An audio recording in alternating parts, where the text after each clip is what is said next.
Have you noticed any trends or similarities with regard to the needs of your borrowers? Not only the PPP program gave us trends, but also the deferral payments that we processed. And from March until June, we hit our peak in the number of loans that were deferred for 90 days up to 6 months.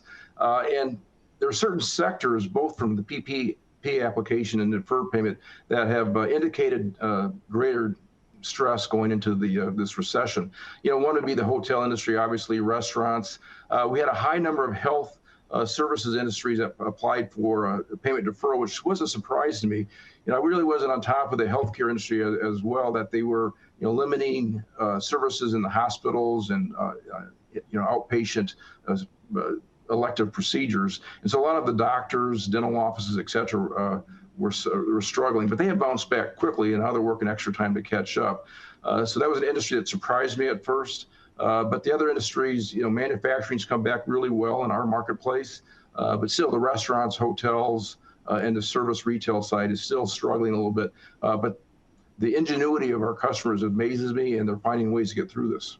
So now that the window for the PPP loan forgiveness is open for the loan forgiveness, how has that impacted your customers, and how is that process going for them? Well, the window opened August 10th, and we've elected not to start accepting forgiveness applications until September 1st. We have an automated process that's in place that will handle most of the forgiveness applications. However, with that said, our advice to customers is with the CARES Act as amended, allowed them to take 24 weeks of payroll versus the original 8 weeks of payroll. So we're advising them to use up their full forgiveness amount and use the full 24 weeks of payroll if that's what it takes to get the forgiveness.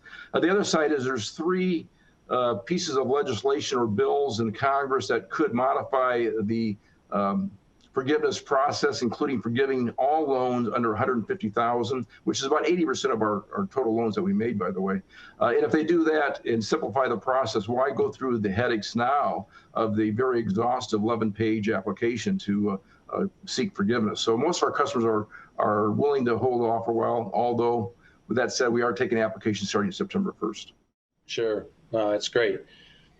So switching gears a bit, the other area that's been affected, and with the mortgage rates declining to really almost record lows, if not record lows, how has the mortgage business been impacted, and what are you doing in that area? It's a pleasant surprise. We're hitting record volumes with our mortgage production for our company. But the surprise is, 50% of that is purchases and 50% refinances.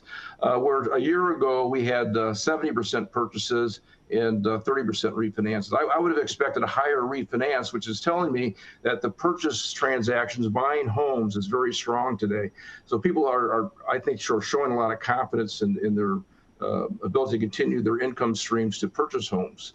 But record volumes, record fee income, record gain on sales too with these low interest rates. So we're delighted it's there. We've always had multiple revenue streams to diversify our risk profile in our company. In the mortgage lending business we've been in for a long time has helped diversify some other areas that are actually falling back, such as consumer lending and commercial lending. Yeah, no, it's great to see people, willing to make that leap, I guess. Sure, it's going to be helpful for the economy in the long run, seeing that occur. So the suggestion to borrowers, both business and retail, is refinance, lock in a long-term rate. One of two things you can do: either shorten the duration of your loan, pay it off sooner by keeping your payments the same, or two, you can lower your payments by keeping comparable term and help your cash flow. So either way, it's a win-win, and that's what the market's offering today. So take what the market's offering. I think you guys have just done a phenomenal job staying close to the community. I also understand you do a lot on the charitable side as well, as you work with the communities in the various towns that you have branches. Yeah, this is kind of maybe this year or next year or throughout years, it's time to transition to the new era of banking.